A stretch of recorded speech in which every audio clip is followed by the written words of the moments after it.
But on the mountain class set geography जहाँ तक पढ़े थे अब उससे आगे है। But on the mountain the thickness and density of air column is less. लेकिन पहाड़ पर जो है, पहाड़ पर एयर कॉलम यानी हवा का जो स्तंभ होता है उसकी मोटाई और उसका घनत्व दोनों कम होता है। मोटाई और घनत्व का अर्थ हुआ कि मतलब हवा के मॉलिक्यूल्स का एक दूसरे के बहुत नज़दीक होना। तो कहता है कि पहाड़ पर ये डेंसिटी कम होता है, जिसके कारण पहाड़ पर जो है एटमॉस्फेरिक प्रेशर यानी वायुमंडलीय दाब भी कम होता है। The 4 major permanent pressure belts of the world are. दुनिया का 4 बड़ा अस्थाई प्रेशर बेल्ट यानी दाब वाला जो क्षेत्र है वो इस तरह से है। सबसे पहला है the equatorial low pressure belt on the ITCZ inter tropical convergence zone 0 degree to 5 degree north and 5 degree south. हम जानते हैं कि इक्वेटर पर ऐसे भी सालों भर सन का डायरेक्ट रेज पड़ता है, जिसके चलते इक्वेटर पर गर्मी बहुत ज़्यादा पड़ती है। और स्वाभाविक है जब इक्वेटर पर जो जगह स्थित है वहाँ पर गर्मी ज़्यादा पड़ेगा तो वहाँ का हवा जो है गर्म होकर ऊपर उठ जाएगा, और जब हवा गर्म होकर ऊपर उठ जाएगा तो इक्वेटर पर लो प्रेशर एरिया का बेल्ट बन जाएगा। तो यही है the equatorial low pressure belt. और इक्वेटर 0 डिग्री पर होता है, तो इक्वेटर से 5 डिग्री नॉर्थ और इक्वेटर से 5 डिग्री साउथ का जो क्षेत्र है यहाँ पर इक्वेटोरियल लो प्रेशर का बेल्ट बना रहता है। उसके बाद दूसरा है the sub tropical high pressure belt. The sub tropical high pressure belt ये है 30 degree north to 35 degree north and 30 degree south to 35 degree south. यानी 30 डिग्री नॉर्थ से लेके 35 डिग्री नॉर्थ यानी लगभग 5 डिग्री का डिफरेंस है। उसी प्रकार से 30 डिग्री साउथ से 35 डिग्री साउथ इधर भी 5 डिग्री का डिफरेंस है। तो यहाँ लिखा हुआ है कि हाई प्रेशर का अर्थ हुआ कि यहाँ पर सन का मतलब सलाउंटिंग रेज पड़ता है, जिसके चलते यहाँ पर गर्मी ज़्यादा नहीं होती है। तो यहाँ का हवा भी गर्म होकर ज़्यादा ऊपर नहीं उठता है, इसलिए इन क्षेत्रों में हाई प्रेशर यानी उच्च दाब का क्षेत्र होता है। थर्ड नंबर है the sub polar low pressure belt. The sub polar low pressure belt ये हो गया 60 degree north to 65 degree north यानी 60 डिग्री नॉर्थ से 65 डिग्री नॉर्थ और 60 डिग्री साउथ से 65 डिग्री साउथ। कहता है the sub polar low pressure belt, मतलब ये पोल से तो नीचे हुआ। तो कहता है कि यहाँ पर भी जो है लो प्रेशर का क्षेत्र बनता है, यानी यहाँ का भी हवा गर्म होके ऊपर उठ जाता है। और जब हम पोलर रीजन में चले जाते हैं जहाँ पर अत्यधिक ठंड पड़ता है तो वहाँ पर तो हवा ऊपर जाता ही नहीं है, जिसके चलते यहाँ पर हाई प्रेशर एरिया का क्षेत्र बना रहता है। The polar high pressure belt 85 degree north से 90 डिग्री नॉर्थ और फिर 85 डिग्री साउथ से 90 डिग्री साउथ, यानी पोलर रीजन जो हुआ वहाँ हाई प्रेशर एरिया का बेल्ट सालों भर बना रहता है।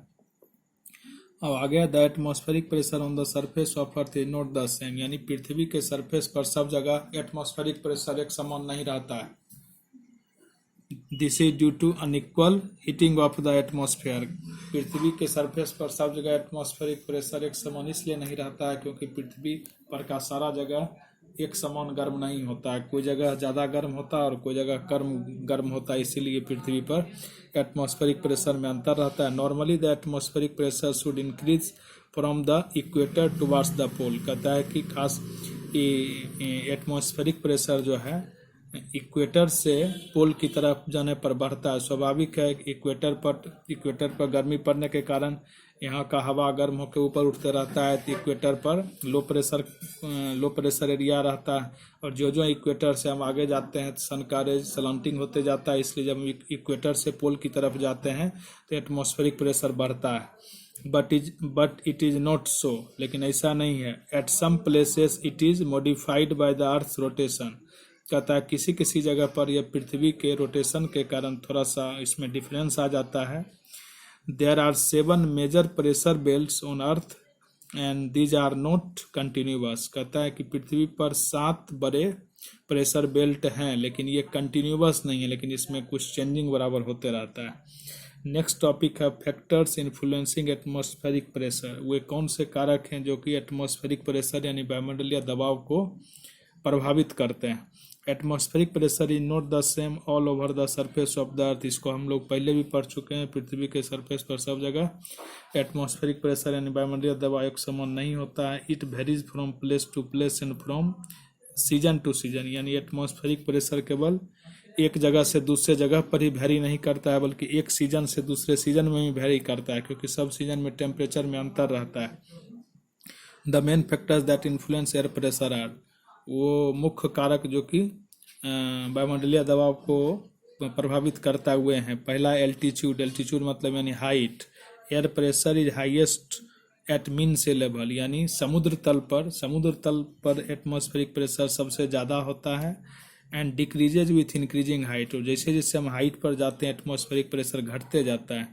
This happens because the atmosphere becomes thinner less denser in the upper atmospheric layer. ऐसा इसलिए होता है कि जो हम हाइट पर जाते हैं वहाँ पर हवा का परत पतला होते चला जाता है, इसलिए एटमॉस्फेरिक प्रेशर भी कम हो जाता है। सेकेंड रीजन है air temperature.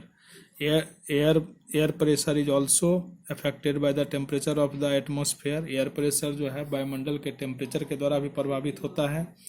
Cold air exerts greater pressure, जो ठंडा हवा है वो ज़्यादा प्रेशर डालता है। और as it is heavier than the hot air, ठंडा हवा ज़्यादा प्रेशर डालता है क्योंकि वह गर्म हवा की तुलना में भारी होता है। और थर्ड है मॉइस्चर कंटेंट। मॉइस्चर मतलब नमी होता है। Air laden with moisture is heavier, कहता है कि जिस हवा में मॉइस्चर यानी नमी की मात्रा रहती है, वाटर वेपर मौजूद रहता है, वो भारी होता है। Therefore exerts more pressure than dry air, यानी जिस हवा में वाटर वेपर की मात्रा तनिक भी नहीं है, यानी शुष्क हवा की तुलना में नमी युक्त हवा जो है वह ज़्यादा प्रेशर डालती है। इस प्रकार से एटमॉस्फेरिक प्रेशर को प्रभावित करने वाले तीन फैक्टर हुए। फर्स्ट अल्टीट्यूड हो गया, सेकेंड एयर टेम्परेचर हो गया, और थर्ड मॉइस्चर कंटेंट हो गया। अब नेक्स्ट टॉपिक है विंड्स यानी पवन। The different pressure conditions have a very important consequence, कहता है the different pressure conditions have a very important consequence, यानी जगह जगह पर जो प्रेशर में डिफरेंस रहता है उसका एक बड़ा ही महत्वपूर्ण फायदा होता है। दे मेक एयर मूव, इसके चलते हवा मूव करता है, यानी एक जगह से दूसरे जगह, एक तरफ से दूसरे जगह हवा चलता है। Moving air is called wind, यानी बहती हवा को विंड कहते हैं। We may not be able to see the wind, हम विंड को देखने में सक्षम नहीं हो सकते हैं, but we can feel the wind, लेकिन हम विंड को अनुभव कर सकते हैं। यू कैन जज the direction of the wind by watching the clothes on a cloth line, कहता है कि जब हम अपने कपड़ा को सूखने के लिए पसारते हैं तो कहता है यू कैन जज द डायरेक्शन ऑफ विंड, हम हमारा कपड़ा जो एक लाइन में मतलब पसारा हुआ है उसके मूवमेंट को देखकर हम पता कर सकते हैं कि विंड किस दिशा से किस दिशा में बह रहा है।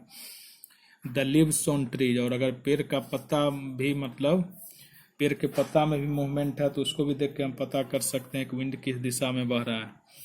The direction of the wind is found with the help of a wind vane, कहता है कि विंड का जो दिशा है वह विंड वैन के मदद से ज्ञात किया जाता है। The speed of the wind is measured with an anemometer, और विंड का जो स्पीड है उसको एनीमोमीटर नामक इंस्ट्रूमेंट से मापा जाता है। We can broadly classify winds into 3 major types, हम विंड को 3 मेजर टाइप में बांट सकते हैं। दीज आर, सबसे पहला है प्लेनेटरी विंड्स, दूसरा है पीरियोडिक विंड्स, और तीसरा है लोकल विंड्स। सबसे पहला है periodic winds. Some winds blow constantly in a particular direction throughout the year, कुछ विंड्स ऐसे होते हैं जो कि सालों भर एक ही दिशा में बहते हैं। These winds are known as planetary winds, ऐसे विंड को हम प्लेनेटरी विंड्स यानी कहते हैं।